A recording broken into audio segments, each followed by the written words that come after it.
All righty. Well, thank you for waiting there. Congratulations on the second place finish. I know it wasn't the win at your home track, but walk us through that final overtime there. Yeah, we got a good launch, and just not quite strong enough to keep up with Kevin. He was really fast, and I got a little tight. Just couldn't really do anything there, but gave it my best, and I'm proud of my team for the effort we put in today and this weekend, but just one spot short. All right, well, we're going to open up the floor to the media for questions. As a reminder, if you do have a question for Brad, please click the participants tab and raise your hand, or send me a chat. We're going to kick it off with Jeff Gluck. Go ahead, Jeff. Hey, Brad, I know you don't like double file restarts to begin with, but since they do exist, do you like how the choose rule played into them today?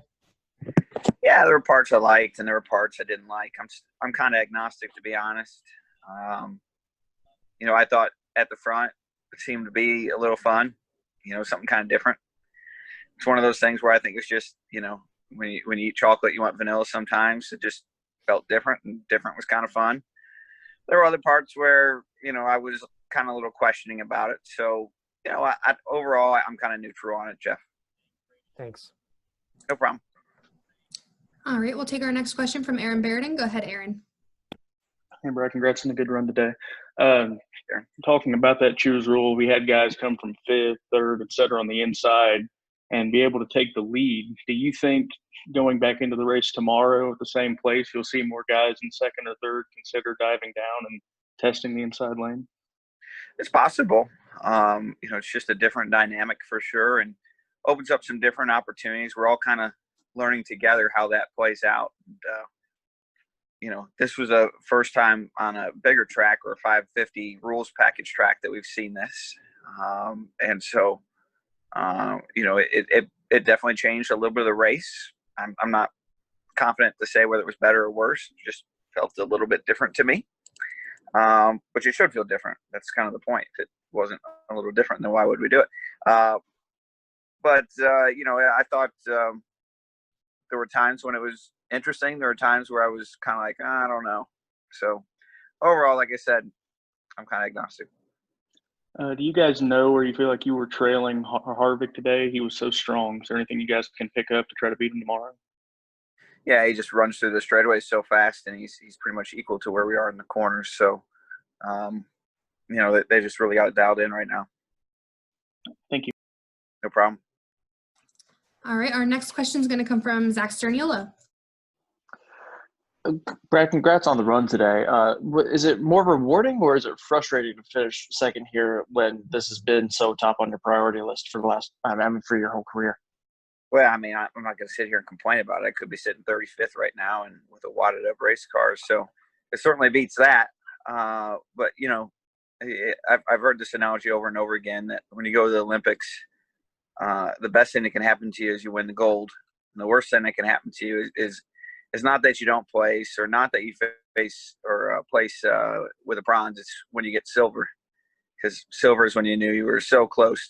The guy who gets bronze or the woman who gets bronze, they're just happy because they got a medal. Of course, the person who gets gold, they're happy because they got gold. But it's the person with the silver medal that sits there and wonders because they know they were so close to their goal and their dream. So, yeah, in some ways there's some pain in that.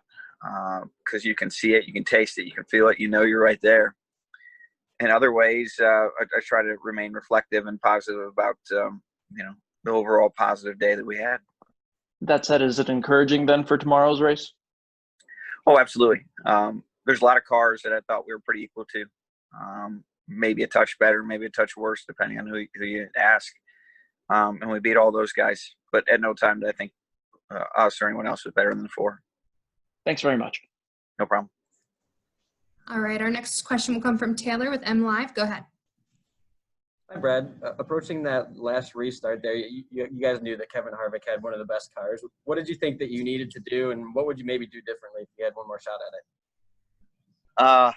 Well, I actually was watching the replay when you guys logged in just to see that, and I had like 3 ideas, and I watched the replay, and none of them would have worked. So at the moment, there's nothing I feel like I could have done differently, other than just be a little faster, have a little more speed. So kind of stuck right there, Taylor. All right, Brad. Well, it looks like that's all we got for you. Oh, actually, we have one last question. Go ahead, Ozzy. Hey, Brad. With the Daytona road course coming up and Team Penske just having a wide swath of different cars, have you leaned on anybody in the organization from the IMSA side, or have you guys been kind of doing any type of training in that fashion? Yeah, those cars are so much different that the Team Penske IMSA drivers run that. I'm not sure that there's anything I could really take away from that, but I think in some forms we're all expecting it to rain because we're going to run the race in Florida at 3 or 4 o'clock in August. I think it's like a 99.9% chance it'll rain, and there's no simulator and no practice that simulates that. So it's kind of like just leaving it up to chance. Yeah, there's not a lot we're going to do. Okay, thank you. No problem. All right, Brad. Well, now I'm going to let you go. Thank you so much for taking the time. No problem. Congratulations, and hopefully we'll see you back on here again tomorrow. Thank you. Thank you.